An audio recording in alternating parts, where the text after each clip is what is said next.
Guys, tatlo yung natapos namin ngayon.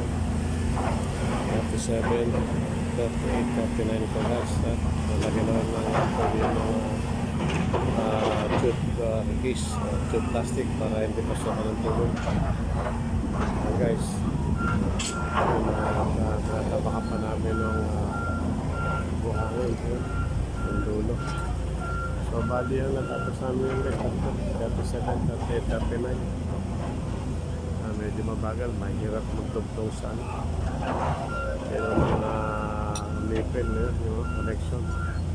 Yung nuts na malaki, pero pag hindi natapat yung level ng tie rod, talagang hindi mo mahihigpitan yung ano, yung pinaka-bolt niya, yung maple bolt.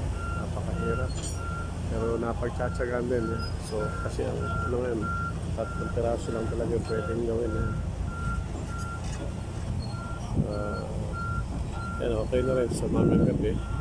Mag-uhukay uli sila para may space kami bukas ng umaga. Malalaman na rin kung ilan yung ipiprepare na mag-excavate maming gabi. So maximum 2 and 3 lang, okay na rin yan. Kasi mahirap na walang paglalagyan no pag-stop no, mga kaya mga buthangin guys. Yan guys, update ko kayo. 37, 38, 39 yung natapos namin ngayon na tie rod. So yan, makikita nyo 3 diretsong tie rod itong natapos namin.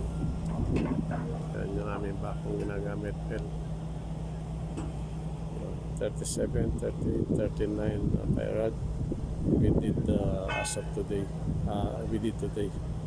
As of today, 39 tie rod na yung ating natatapos. Guys, so yan lang guys. 37, 39 na tapos natin ito accomplishment natin ngayong araw na to.